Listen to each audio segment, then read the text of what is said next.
ร่มใดไหนเล่าจะเย็นเท่าร่มโพธิ์ทองทั่วลาศรัทธายกย่องร่มของพุทธศาสนายิ่งกว่าร่มใดกันแดดไฟฝนลมหน้าหนา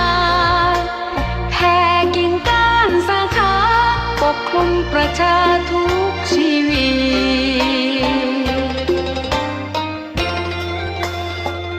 เย็นใดไหนเล่า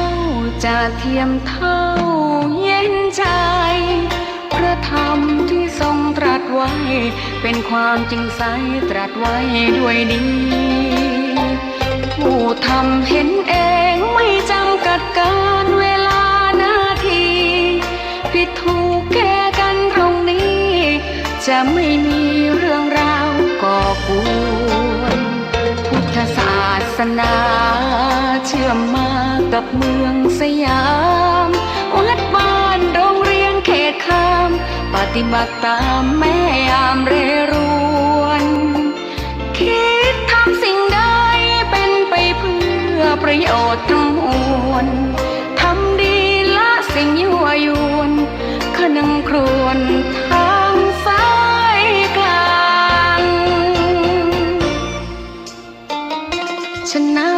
เล่าจะเทียมเท่าขอถวายความเคารพพระมหาเถรานุเถระครูบาอาจารย์เจ้าทั้งหลายจุตนจุองค์เจริญสุขเจริญธรรมจงบังเกิดมีแก่พุทธศาสนิกชนท่านผู้ฟังรายการธรรมะทางสถานีวิทยุวัดฝายหินมหาวิทยาลัยเชียงใหม่และในระบบคลื่นอื่นๆหากได้ลิงก์สัญญาณไปในทีวีออนไลน์วัดฝายหินเพจเฟซวัดฝายหินและอื่นๆก็ดีก็ขอเจริญสุขเจริญธรรมแก่ทุกท่านทุกคนในวันนี้เป็นวันที่1วันจันทร์ที่1พฤษภาคมพุทธศักราชได้2566ตัวปีกำเมาเข้ามาในปีใหม่แก้วพญาวันในเดือนเมษาก็หมดไปขึ้นต้นเดือนใหม่ในวันที่1ในวันนี้ศาลธรรมยามเย็นวัดสลีโสดาพระอารามหลวงพระธรรมจาริกอาตมาภาพท่านพระครูปัญญาสังฆการได้มาพบพี่น้องท่านคนฟังทั้งหลายในช่วงค่ำยามเย็นวันนี้อากาศก็เย็นขึ้นมาหลังจากที่ร้อนอบอ้าวมากันทั้งวันที่อื่นก็คงจะมีความเร่าร้อนพอๆกันแต่ก็คงจะเบาบางลงไปก็ได้ดูแลรักษาสุขภาพกันในช่วงนี้อากาศแปรปรวนฟ้าฝนจะมาบ่มาจะตกบ่ตกก็อยู่ที่สภาวะอากาศครั้งหนึ่งอย่างใดก็ดีก็มีความเกิดเติงล่ำเปิงหาพี่น้องท่านคนฟังทุกท่านในฐานะตัวแทนคณะสงฆ์วัดสลีโสดาพระอารามหลวงได้รับการอุปถัมภ์บำรุงจากพุทธศาสนิกชนทั้งหลายทั่วไปที่ได้มาให้การอุปถัมภ์พระภิกษุสามเณรพระธรรมจาริกประจำวัดสลีโสดาพระอารามหลวงถวายข้าวสารภัตตาหารเครื่องอุปโภคบริโภคของใช้ในครัวถ้วยโถโอชามเครื่องปรุงอาหารตลอดถึงเสื้อผ้าอาภรณ์ที่นำเอาไปแจกครับพี่น้องบนเขาบนดอยได้รับความสุขความสบายในการสนับสนุนบรรดาพุทธศาสนิกชนทุกท่านที่ได้หันความสำคัญในการเผยแพร่พระพุทธศาสนางานพระธรรมจาริกงานการศึกษาของวัดสลีโสดาพระอารามหลวงก็ดีและก็ได้ให้การบำรุงต่างๆนานาอันในเมตตาธรรมของพระเดชพระคุณหลวงพ่อพระเทพโกศลเจ้าวาดวัดสลีโสดาพระอารามหลวงก็อนุโมทนาพี่น้องท่านสาธุชนทุกท่านได้เป็นกระบอกเสียงนี้ไปถึงผู้ได้สนับสนุนทุกท่านทุกคนโดยต้นรายการวันนี้ก็จะขอนำเอาสุภาษิตล้านนาไทยเอาปั่นฝากพี่น้องท่านคนฟังทั้งหลายในสุภาษิตล้านนาไทยในบทที่ว่ากินน้ำอย่าลืมคนขุดบ่อกินต่ออย่าลืมคนไปเอากินน้ำอย่าลืมคนขุดบ่อ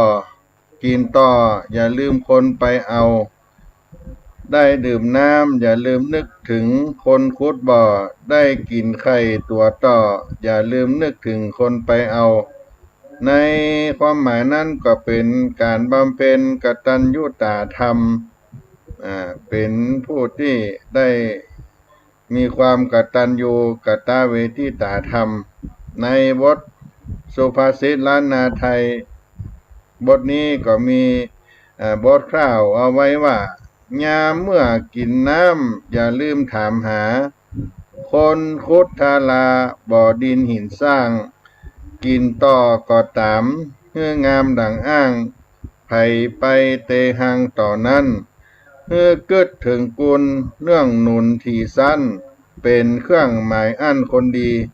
กตัญญูตะปาฮือผ่องสีเผ่าผู้โสภีต่อเต้าไปหน้ายามเมื่อกินน้ำอย่าลืมถามหาคนคุดทาราบ่อดินหินสร้างกินต่อก็ตามฮืองามดังอ้างไผไปเตหังต่อนั้นฮือกึดถึงกุลเนื่องนุนที่สั้นเป็นเครื่องหมายอันคนดีกะตัญญูตะปาฮือผ่องสีเผ่าผู้โสภีต่อเต้าไปหน้าดื่มน้ำกระใดอย่าลืมนึกถึงคนคุดบ่อน้ำและยามใดได้กินไข่ตัวต่อก็ให้นึกถึงคนไปเอาพฤติกรรมนี้เป็นเครื่องหมายของคนดีกตัญญูตาธรรมย่อมหนุนนำให้ผ่องสีงดงามตลอดไปเป็นสุภาษิตโบราณล้านนาไทยเอามาปั่นมาฝากพี่น้องสาธุชนท่านคนฟังทั้งหลายในสาระธรรมเมื่อค่ำยามเย็นในวันนี้พี่น้องท่านสาธุชนทั้งหลายได้อู้ถึงความกตัญญูกตเวทิตาธรรมที่อาตมาภาพก็ได้อู้ไปในช่วงตอนบ่ายที่เฮาได้ระลึกคิดถึงหาท่าน เจ้าครูบาสินธรรมครูบาเจ้าสลีวิจัยที่ได้เป็นเก้าได้นำสาธุชนทั้งหลายได้สร้างทางถนนขึ้นวัดพระธาตุเจ้าดอยสุเทพได้สำเร็จเสร็จสิ้นไปเป็นเวลา88 ปีวันเมื่อวานต่อวานนี้ก็ได้มีการรำลึกถึงเหตุการณ์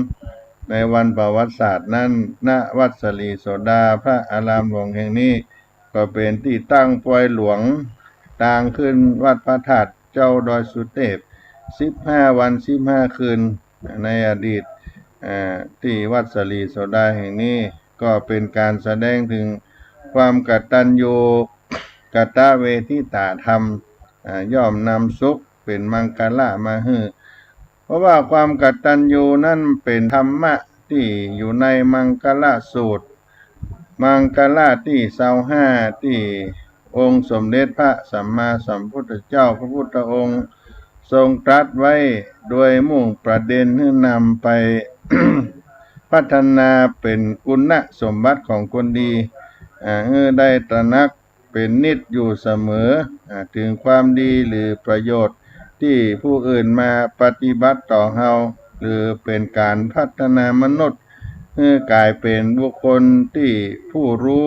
บุญคุณคน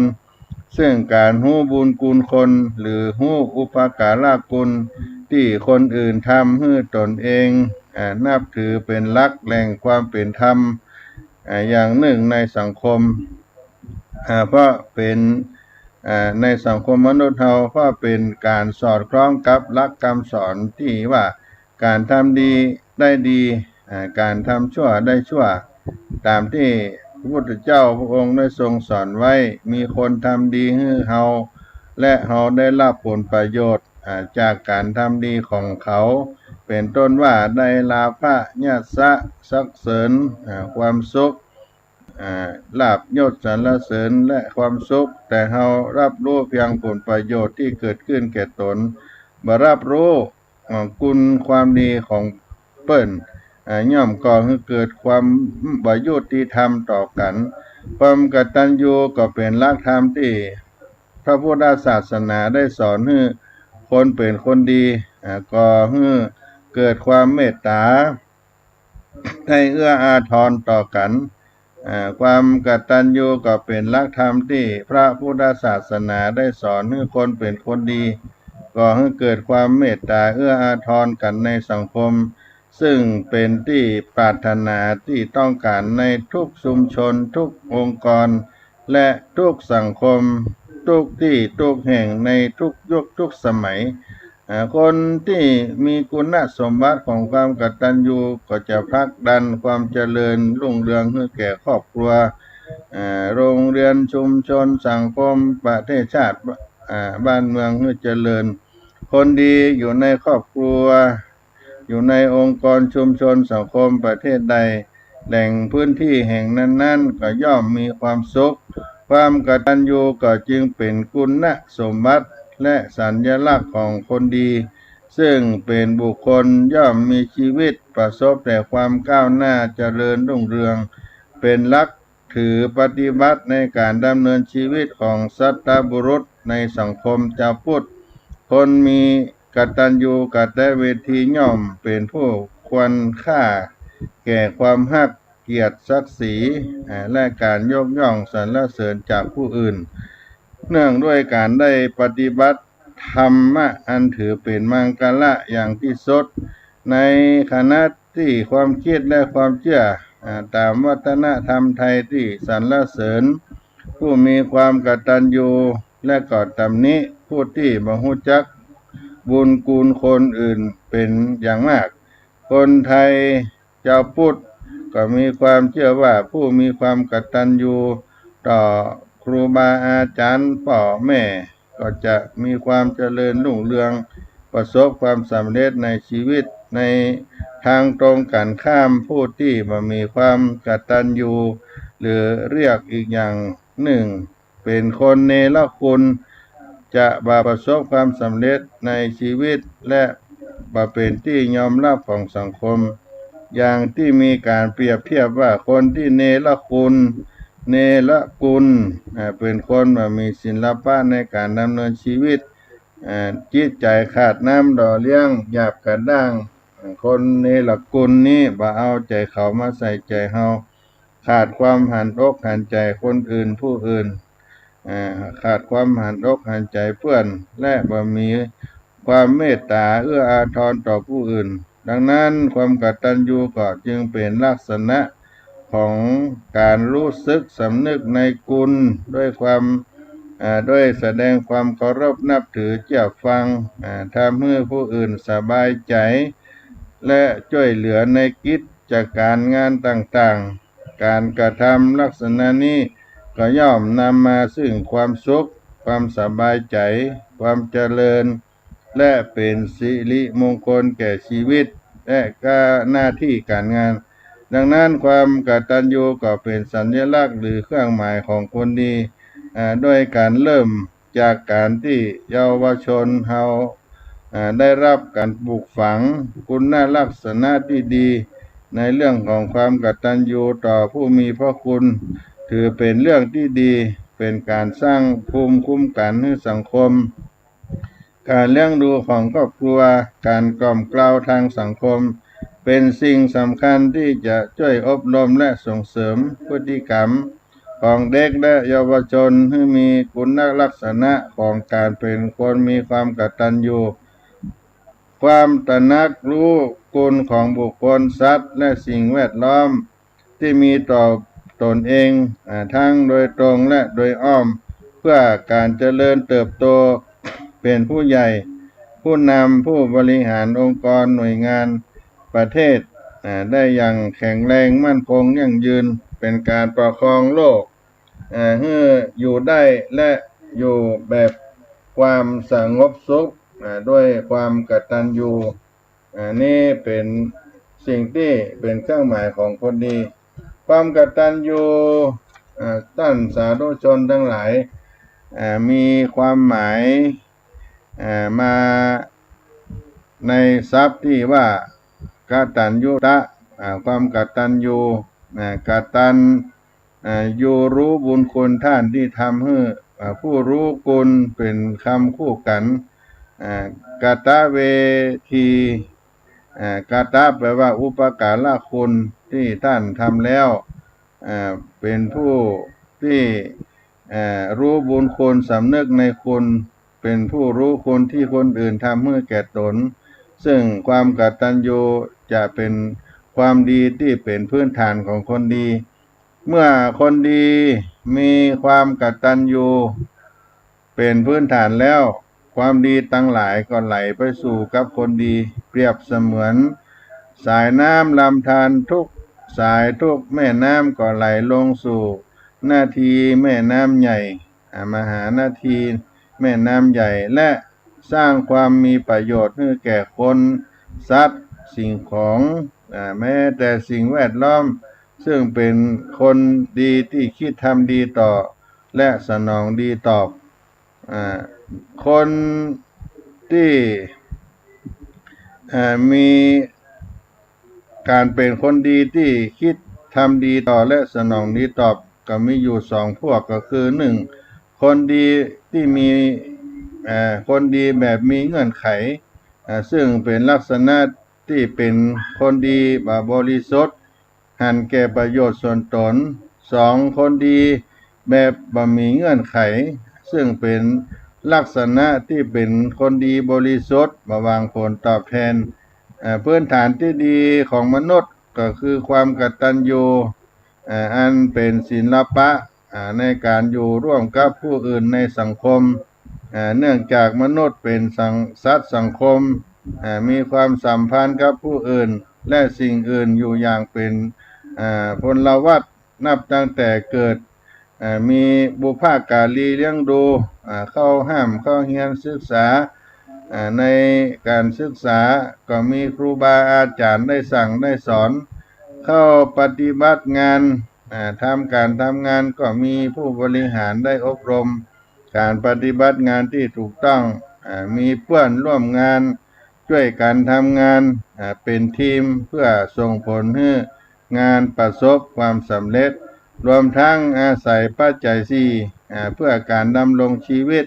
มนุษย์ก็จึงจำเป็นต้องเข้าใจความหมายของกตัญญูซึ่งเป็นคุณสมบัติของคนดีดังกล่าวที่ได้อู้มาในตอนต้น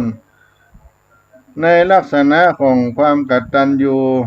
ท่านสาธุชนทั้งหลายปัจจุบันก็มีกระแสความเจริญในทางเทคโนโลยีอย่างไร้ขีดจำกัดสิ่งยั่วยุตามกระแสโลกที่มีความเข้มข้นขึ้นอาจจะก่อให้เกิดความพฤติกรรมที่บ่พึงประสงค์ของเยาวชนตลอดจนการสร้างการพัฒนาความเจริญทางวัตถุมากกว่าคำนึงถึงการพัฒนาเจริญในด้านจิตใจเน้นวัตถุมากกว่าในด้านจิตใจตลอดจนความต้องการทางด้านวัตถุเพื่อมาสนองความต้องการในทางกายทางใจในการดำรงชีวิตประจำวันของสมาชิกในสังคมทำให้เกิดการแย่งชิงโอกาสเพื่อการประกอบการเลี้ยงชีพโดยบกพร่องในการคำนึงถึงเรื่องคุณธรรมจริยธรรมในจิตใจขาดการคำนึงถึงวิถีชีวิตแบบดั้งเดิมที่มีความกตัญญูรู้จักการตอบแทนบุญคุณซึ่งความกตัญญูเป็นคุณธรรมที่สำคัญอย่างยิ่งที่จะช่วยรักษาและประคับประคองสังคมไทยผู้ที่มีความกตัญญูมีจิตสำนึกในคุณต้านและคิดตอบแทนส่วนผู้ที่ไม่มีความกตัญญูคือคน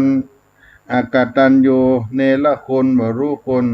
ย่อมถูกมองว่าเป็นคนบ่ดีบ่น่าคบหาสมาคมความกตัญญูเป็นคุณธรรมพื้นฐานของมนุษย์ในสังคมจะต้องเกี่ยวข้องสัมพันธ์กับผู้อื่นสิ่งอื่นชีวิตในด้านกายภาพดำรงอยู่ได้ก็เพราะได้รับการอุปการและเลี้ยงดูจากบุคคลต่างๆมีพ่อมีแม่ครูอาจารย์ญาติพี่น้องเหล่านี้เป็นต้นความกตัญญูนี้ก็เป็นคุณธรรมที่มนุษย์ควรปฏิบัติและปฏิบัติไม่เฉพาะต่อมนุษย์ด้วยการต่ออันรวมไปถึงต่อสัตว์ต่อพืชไปตัวผู้ที่มีความกตัญญูย่อมจะทำตนเองให้มีความสุขทำให้ผู้อื่นได้รับสุขไปตัวลักษณะของคนมีความกตัญญูในลักษณ์ทางพระพุทธศาสนาก็มีสองลักษณะด้วยกันในกตัญญูชั้นสามัญเป็นกตัญญูทั่วไปเป็นการรู้อุปการะคุณที่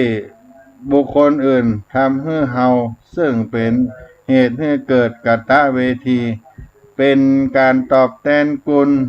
ซึ่งเยาวชนละอ่อนจะยอมรับว่าไผมีคุณก็ต่อเมื่อเขาทำอย่างให้กับคนให้เขาให้ตนเท่านั้นการยอมรับว่าพ่อแม่มีพระคุณเพราะได้เลี้ยงได้ดูมายอมรับว่าครูบาอาจารย์มีพระคุณเพราะได้อบรมสั่งสอนยอมรับว่าญาติพี่น้องมีบุญคุณเพราะเคยให้ข้าวให้น้ำให้ข้าวต้มข้าวนมอาหารให้กินอันนี้ก็เป็นชั้นสามัญอันที่สองเป็นชั้นสัตตบุรุษมีความกตัญญูสูงขึ้นได้แก่การรู้จักคุณธรรม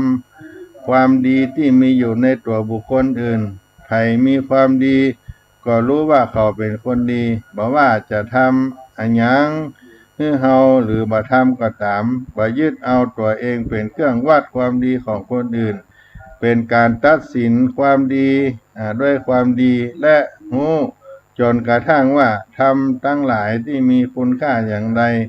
และพยายามถ่ายทอดคุณลักษณะที่ดีนั้นมาใส่ตัวเฮาเพื่อจะได้ทำความดีเป็นแบบอย่างที่ดีเหมือนเขาโดยที่ลักษณะความกตัญญูที่จะต้องแสดงออกเมื่อปรากฏหันนั้นมีอยู่3ประเด็นก็คือ1. กตัญญูต่อบุคคล 2. กตัญญูต่อสัตว์ 3. กตัญญูต่อสิ่งที่บ่มีวิญญาณกตัญญูต่อบุคคลเป็นต้นว่าลูกกตัญญูต่อพ่อต่อแม่ศิษย์กตัญญูต่อครูบาอาจารย์พลเมืองกตัญญูต่อประเทศชาติบ้านเมืองพุทธศาสนิกชนกตัญญูต่อพระพุทธศาสนาอันที่1กตัญญูต่อสัตว์ที่มีคุณต่อเฮาช้างม้างัวควายเป็นต้นที่ใช้เป็นพาหนะในการจักการลากการใส่ล้อใส่เกวียนใส่ให้ใส่นาไถนาเหล่านี้เป็นต้นคนกตัญญูก็ย่อมรู้คุณของสัตว์เหล่านั้น3กตัญญูต่อสิ่งที่บ่มีวิญญาณบรรดาสิ่งของเครื่องใช้ในที่เป็นคุณประโยชน์แก่ตนหรือสิ่งที่ป้องกันภัยอันตรายได้ในเวลาอับจนมาแล้วคนกตัญญูย่อมรู้สึกฮักใคร่บ่อยากให้ไผเอาไปได้หรือเอาไปทำลายฮักไผบ่อยากให้ใครเอาไปได้บ่อยากให้ไปทำลายบางทีต้องเปล่งวาจาสิ่งนี้กู้ชีวิตเลยทีเดียวอย่างที่เปิ้นได้อู้กันพ่อค้าแม่ขายเปิ้นใช้ไม้การหาบของเมื่อเจ้าตัวได้ตั้งตัวได้เป็นคนมั่งมีสีสู้ขึ้นก็นึกถึงไม้การที่หาบเข้าหาบของนั้นได้ไปกล้าไปขายจนได้ดีขึ้นมาเอาไปเลี่ยมคำเลี่ยมทองเก็บไว้เป็นที่ระลึกเป็นต้นลักษณะของคนที่กตัญญูรู้คุณจะเป็นคนลักษณะใดอันที่1ที่เปิ้นกล่าวไว้ว่ามีความซื่อสัตย์2เป็นคนที่จงรักและภักดี3อ่อนน้อมถ่อมตน4มีสติระลึกได้อยู่เสมอ5ไม่ประทุษภัยต่อคนสัตว์สิ่งของ6บ่ลบหลู่ดูหมิ่นผู้มีบุญมีคุณ7มีเมตตาจิตคิดเอื้อเฟื้อเผื่อแผ่8รักเกียรติและรักศักดิ์ศรีของตน9เป็นที่รักของคนทั่วไป10ชีวิตมีแต่ความสุขและก็มีความสมหวังในสังคมมนุษย์จะอยู่ด้วยกันด้วยความมั่นคงยั่งยืนอยู่รอดปลอดภัยได้ก็ด้วยความกตัญญูซึ่งเป็นบ่อเกิดความรักความผูกพันพ่อแม่ลูกครูศิษย์เหล่านี้เป็นต้นความกตัญญูก็ช่วยให้เกิดความเคารพนับถือเมื่อมีคนเคารพนับถือแล้วก็มีความเบิกบานสำราญใจเกิดความสุขความสบายใจเกิดปัญญาที่จะนำมาใช้ในการส่งเสริมในการใช้ชีวิตให้มีความเจริญก้าวหน้ายิ่งขึ้นไปส่วนการแสดงออกต่อผู้มีพระคุณ มีลักษณะเป็นอย่างใดก็มีลักษณะจะได้กล่าวไว้ว่าพ่อแม่เป็นผู้ให้กำเนิดแก่ลูกเลี้ยงดูปกป้องกันและรักษาพ่อแม่ที่เป็นพ่อแม่โดยกำเนิดเพื่อให้เมื่อให้กำเนิดลูกแล้วก็จะไม่ได้ทอดได้ทิ้งถึงแม้จะประสบความลำบากยากจนความลำเค็ญสักเพียงใดก็ตามก็จะบ่ทอดทิ้งลูกกับคอยป้องกันภัยอันตรายต่างๆบ่ให้เกิดแก่ลูกเมื่อมีเหตุสุดวิสัยที่จะป้องกันได้เช่นต้องประสบภัยคือความเจ็บไข้ได้ป่วยพ่อแม่ก็บ่ทอดทิ้งพยายามรักษาพยาบาลด้วยตัวเองหมอมารักษาบางครั้งพ่อแม่ต้องทำงานหนักอาบเหงื่อต่างน้ำยอมอดยอมทนเพื่อลูกต้องการให้ลูกได้ศึกษาเราเรียนมีความรู้ความฉลาดเท่าทันคนอื่นพ่อแม่นอกจากจะให้กำเนิดเลี้ยงดูป้องกันรักษาลูกแล้วด้านทั้งสองก็ยังมีจิตใจที่ประกอบด้วยคุณธรรมหรือพรหมวิหารธรรมทั้งสี่ประการที่ได้แก่เมตตาความรักใคร่สนิทสนมกรุณาความปราณีสงสารในเมื่อมีความทุกข์ยากเดือดร้อนมุทิตาพอยินดีในความสำเร็จของลูกด้วยความจริงใจและอุเบกขาความวางเฉยในเมื่อลูกมีการงานทำสามารถเลี้ยงตนครอบครัวได้พ่อแม่ได้เลี้ยงดูจึงต้องเลี้ยงต้านตอบแทนช่วยทำการทำงานของต้านรักษาวงศกุลประพฤติตนเป็นผู้ควรรับมรดกเมื่อต้านล่วงลับไปแล้วก็ควรทำบุญอุทิศส่วนบุญส่วนกุศลไปให้ดังนี้พ่อแม่จึงเป็นผู้ที่มีคุณแก่ลูกทั้งหลายครูบาอาจารย์ผู้สั่งผู้สอนผู้ประสิทธิ์ประสาทความรู้บอกว่าจะเป็นระดับไหนชั้นไหนก็ตามเรียกว่าต้านสอนให้มีความรู้ความสามารถประกอบไปด้วยคุณธรรมจริยธรรมนำคุณธรรมและจริยธรรมไปใช้ในเครื่องมือป้องกันตัวเองนำความรู้ความสามารถไปใช้เป็นเครื่องมือในการประกอบอาชีพการงานครูบาอาจารย์ครูอาจารย์นั้นนับได้ว่าเป็นครูคนที่สองรองจากพ่อแม่ครูอาจารย์ได้อบรมสั่งสอนจึงต้องต้อนรับด้วยความเต็มใจเมื่ออยู่ร่วมกับท่านต้องเข้าไปคอยอุปถากรับใช้เมื่อบ่ได้รับใช้ใกล้ชิดท่านเวลาท่านมีกิจเรียกใช้ก็ยินดีรับใช้เมื่อฟังคำสอนของท่านตั้งใจศึกษาเราเรียนดังนี้ครูอาจารย์จึงเป็นผู้มีคุณแก่ศิษย์ทั้งหลายอันที่สามนั้นพระมหากษัตริย์ผู้ทรงเป็นประมุขของประเทศชาติบ้านเมืองสืบเชื้อสายมาจากกษัตริย์องค์อื่นๆที่ผ่านมาองค์ก่อนๆซึ่งได้รักษาเอกราชประเทศมาบ่ต้องตกเป็นเมืองขึ้นของชาติอื่นมอบมรดกคือเอกราชและอธิปไตยให้แก่ประชาชนแม้ทุกวันนี้พระองค์ทรงเป็นศูนย์รวมแห่งจิตใจของชนชาติไทยทรงสละความสุขส่วนพระองค์เพื่อความสุขของพระสงฆ์นิกรบ่ได้เลือกวรรณะแม้จะอยู่ในถิ่นทุรกันดารไกลแสนไกลก็จะเสด็จไปบำบัดทุกข์บำรุงสุขช่วยเหลือและให้กำลังใจเสมอพระมหากษัตริย์ก็จึงเป็นผู้มีคุณแก่พระสงฆ์นิกรทั้งหลายสมควรที่บุคคลผู้อาศัยอยู่ใต้ร่มพระบารมีต้องประพฤติตนเป็นพลเมืองดีเคารพเชื่อฟังในพระบรมราโชวาทที่ท่านได้ตรัสสอนไว้ด้วยเหตุที่พ่อแม่ครูบาอาจารย์พระมหากษัตริย์ได้สร้างสิ่งที่เป็นประโยชน์ให้แก่โลกก็จึงนับว่าเป็นผู้มีคุณและสมควรอย่างยิ่งที่ทุกๆคนควรที่จะตอบแทนคุณก็คือสร้างสิ่งที่เป็นประโยชน์ให้แก่ท่านเหล่านั้นสร้างคุณ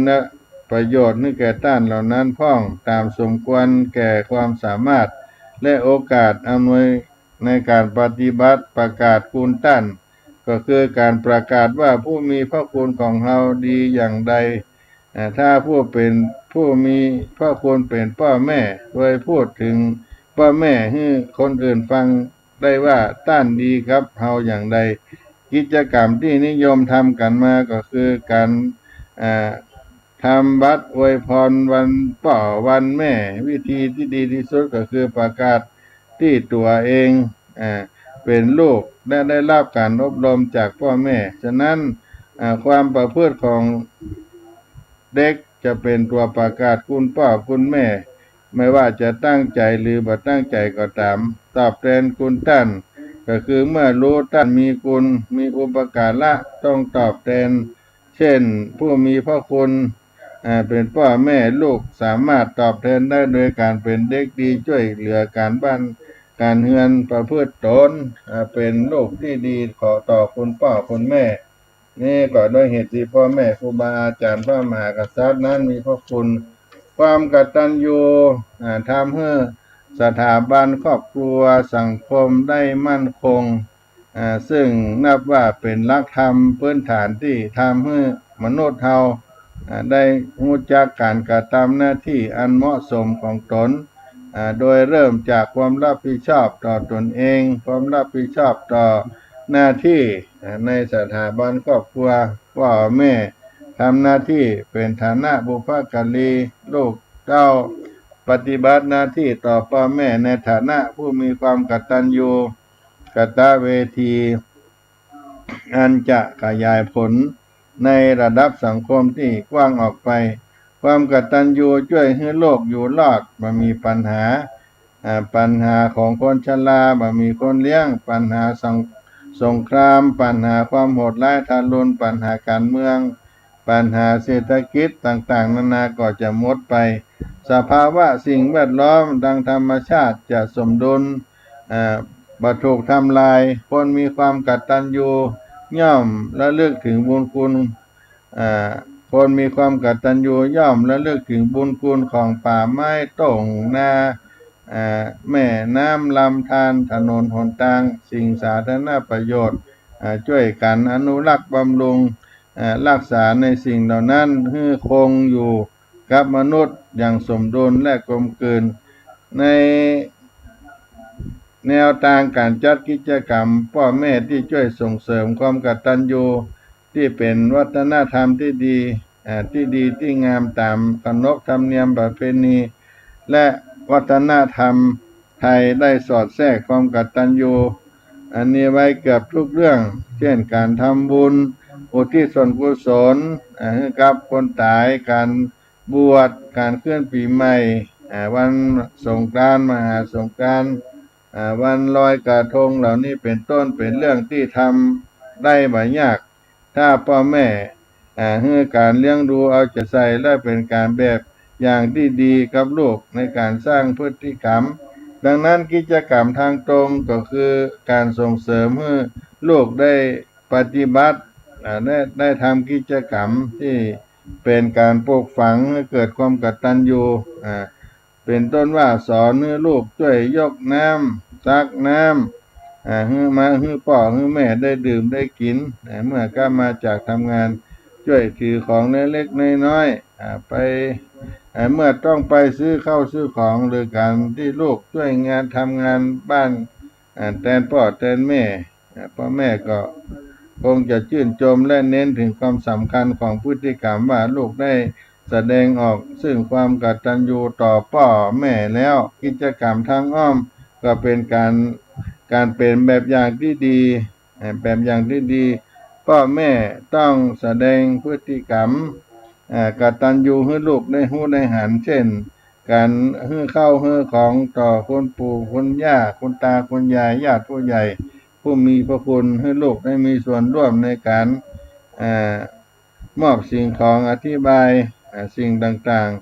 ๆความกตัญญูต่อท่านเหล่านั้นว่าเป็นบุญคุณอย่างใดต่อเฮาถ้าไม่มีท่านเฮาจะเป็นอย่างใดและลูก วิเคราะห์ผลจากการทำกิจกรรมนั้นไม่ว่าจะเป็นทางกายหรือรู้สึกอิ่มเอิบในทางใจใจเมื่อแสดงความกตัญญูต่อผู้อื่นนี่ก็เป็นลักษณะความกตัญญูที่เป็นพฤติกรรมที่แสดงออกและความกตัญญูในทางพระพุทธศาสนาได้กล่าวว่านิมิตังสาธุรูปานังกตัญญูกตะเวทิตาความกตัญญูรู้บุญรู้คุณเป็นเครื่องหมายคนดี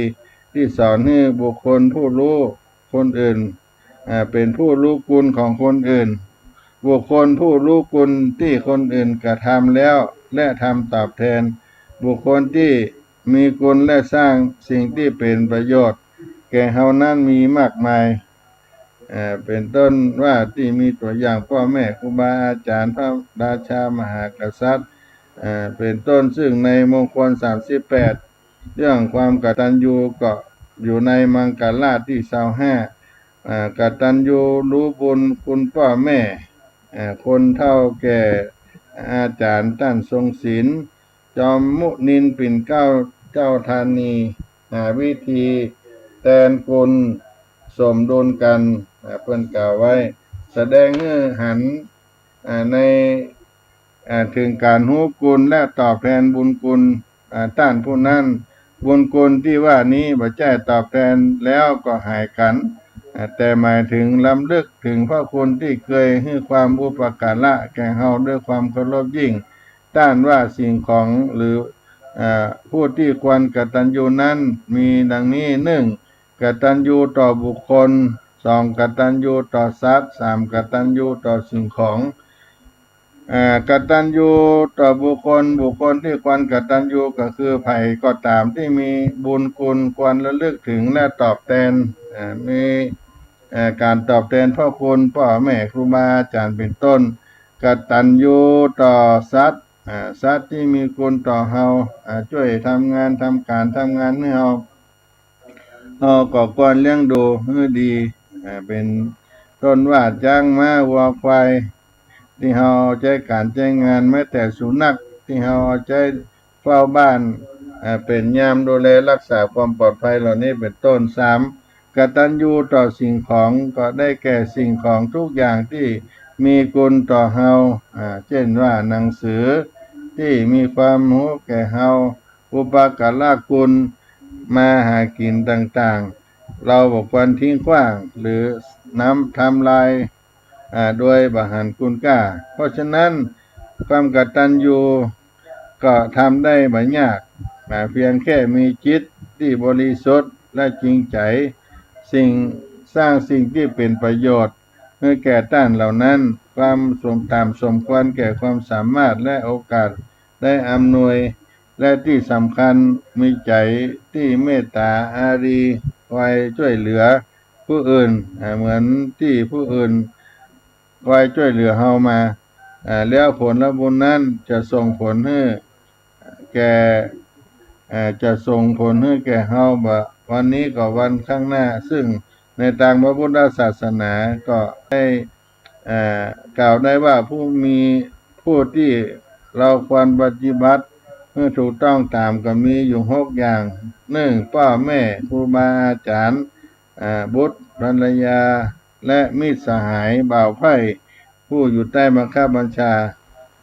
พระสงฆ์สามเณรหรือว่านักบวชเหล่านี้เป็นต้นในครั้งสมัยพุทธกาลที่สมเด็จพระสัมมาสัมพุทธเจ้า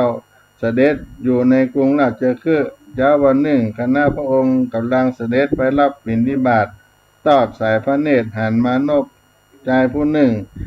ชื่อสิงคาละกำลังประนมมือน้อมนมัสการทิศทั้ง6นั้นหมายถึงทิศตะวันออกทิศตะวันตกเหล่านี้เป็นต้นเพื่อสกัดกั้นอันตรายอันจะมีมาแต่ทิศใดๆแต่ทิศอันนั้นเขาจึงเคารพเชื่อฟังในการเคารพเชื่อฟังที่พระพุทธเจ้าได้กล่าวไว้ว่า ตรัสบอกว่าที่ทั้งหกนี้ในพุทธศาสนาบ่ได้สอนให้ไหว้กันลักษณะนั้นแล้วทรงแสดงวิธีไหว้ที่ทั้งหกในพระพุทธศาสนาให้ใจผู้นั้นฟังที่หกมีความหมายต่อมนุษย์มนุษยชาติเฮาและเป็นที่มาของนิสัยใจคอเป็นที่มาของความเก่งความสามารถที่มาของความสุขความเจริญทั้งชาตินี้ชาติหน้าสิ่งเหล่านี้บ่ใช่ว่าไผจะได้มาง่ายๆต้องขึ้นอยู่กับการปฏิบัติหน้าที่อย่างสมบูรณ์ของที่หกดังนี้ประการที่หนึ่งผู้ที่อยู่ตรงกลางปฏิบัติตัวตามหน้าที่มีประจำทิศได้ครบถ้วนสองทิศทั้งหกที่อยู่รอบข้างต่างก็ปฏิบัติตัวได้เหมาะสมตามหน้าที่ประจำทิศประจำทิศของตนส่วนที่จะปฏิบัติในปฏิบัติตามหน้าที่ประจำทิศได้อย่างสมบูรณ์จะต้องรู้เสียก่อนว่าหน้าที่ประจำของแต่ละทิศตามที่พระสัมมาสัมพุทธเจ้าทรงกำหนดไว้พระองค์ทรงแทรกศีลธรรมเอาไว้อย่างไรพ้องในเบื้องต้นหากพิจารณาในทิศใหญ่ก็คือทิศเบื้องหน้าเบื้องขวาเบื้องบนซึ่งจัดว่าเป็นทิศที่สำคัญเพราะคนเฮาจะมีนิสัยใจคอที่ดีมีความเก่งความดีมีความสุขความเจริญได้ก็เพราะมาจากหกทิศนี้กรณีบุคคลในสามทิศใหญ่นี้ปฏิบัติหน้าที่บ่สมบูรณ์ก็เป็นการที่บุคคลจะได้นิสัยใจคอที่ดีความเก่งความดีความสามัคคีความรวมทั้งความสุขความเจริญทั้งโอกาสที่จะทำให้เอาพลาดพลั้งไปทำบาปอกุศลจนต้องไปสู่อบายบ่ต้องทุกข์ทรมานแสนสาหัสก็มีมากขึ้นอันเนื่องด้วยเพราะหน้าที่ที่ประจำของบุคคลในแต่ละทิศนั้นพระพุทธองค์ทรงแฝงศีลธรรมทรงแฝงวิธีกำจัดวิชาให้ความหรือความโง่เอาไว้ตัวจึงมีผลทำให้ผู้ที่ถูกหล่อหลอมจากทิศหกที่ดีเกิดความสำนึกในการรับผิดชอบก็คือหนึ่งความสำนึกรับผิดชอบต่อตนเองสองรับผิดชอบต่อสังคมสามรับผิดชอบต่อศีลธรรมทางเศรษฐกิจสี่รับผิดชอบต่อสิ่งแวดล้อมดังกล่าวที่ได้กล่าวในทิศทั้งหกก็เป็นบทฝึกคนที่ให้เกิดความสำนึกในการรับผิดชอบความร่วมกันซึ่งตรงนี้เองที่สามารถนำไปใช้ในการประเมินศีลธรรมในด้านความกตัญญูว่าตัวของเราและที่ทั้งหกได้ทำหน้าที่ของตนสมบูรณ์อย่างไรพ้องความกตัญญูที่ได้กล่าวมาในเมื่อค่ำยามเย็นนี้ก็เป็นเรื่องราวในธรรมะในมังคลสูตรในทางพระพุทธศาสนาในมังคลสูตรในมงคลที่25ในมหามังคละทั้ง13-18ประการก็เอามาเล่าสู่กันฟังกับพี่น้องท่านสาธุชนตั้งหลายตั้งแต่ต้นมาถึงรายการนี้เพราะฉะนั้นความกตัญญูก็เป็นคุณธรรมที่ดีสำคัญสำหรับมนุษยชาติเป็นคุณธรรมพื้นฐานของมนุษย์ทำให้มีความสัมพันธ์ในสังคมมนุษย์เป็นบ่อเกิดแห่งความรับผิดชอบต่อความเป็นมนุษย์และเป็นคุณธรรมเบื้องต้นของมนุษยธรรมทั้งหลายเพราะเป็นเครื่องทำลายความเห็นแก่ตัวซึ่งเป็นศัตรูสำคัญของความดีเป็นเหตุให้เกิดความสุขุมรอบคอบสำนึกในหน้าที่ความรับผิดชอบการที่คนเราจะมีความคิดฝ่ายดีตั้งใจทำคนดีสร้างคุณธรรมให้เกิดขึ้นกับตัวเป็นสิ่งที่เกิดขึ้นยากแต่ที่ยากกว่าสิ่งนั้นก็คือทำอย่างใดจึงจะรักษาความดีที่เราได้ทำไว้นั้นโดยบ่ท้อถอยบ่เลิกกลางคันเพราะในการทำความดีย่อมมีอุปสรรคมีปัญหา คาดขวางมากมายไหนจะต้องปัญหาภายนอกและคนรอบข้างจากสิ่งแวดล้อมไหนจะเป็นปัญหาภายในจากกิเลสลุ่มเล้าปะดังกันเข้ามาเอาจะเอาต่อรอดยืนยัดสู้ปัญหาทั้งหลายที่เข้ามาผจญได้บัดท้อถอยก็ต้องมีสิ่งที่ยึดเหนี่ยวจิตใจไว้นั่นก็คือความกตัญญูพี่น้องท่านสาธุชนทั้งหลายวันนี้ก็ได้มาเล่าโอสู่กันฟังเรื่องความกตัญญูกตเวทิตาได้ยกเอาคุณงามความดีที่ผ่านมาในท่านเจ้าครูบาสลีมิใจญาจนะเป็นผู้ที่มีพระคุณและก็เป็นบุคคลสำคัญที่สุดในแว่นแคว้นล้านนาของเรามาจากเรื่องกตัญญูกตเวทิตาทำกับพี่น้องท่านคนฟังก็จะหมดเวลาไปในท้ายวันนี้ก็ขออนุโมทนากับสาธุชนท่านผู้ฟังทั้งหลายทุกท่านทุกคนที่ได้สนใจในธรรมะในทางพระพุทธศาสนาและทางสถานีวิทยุวัดฝ่ายหินท่านอาจารย์พระครูสมุวิสุวัตรวรกิจโจเจ้าอาวาสวัดฝ่ายหินครูบาหลวงโสภาพระอภัยสารตะสังฆปาโมกข์ในวันนี้ทุกท่านทุกคนโดยและก็ขอให้ทุกท่านได้อยู่เย็นเป็นสุขกันทั่วหน้าจัตตาโลธรรมาวัฏันติอายุวันโนสุขังพลัง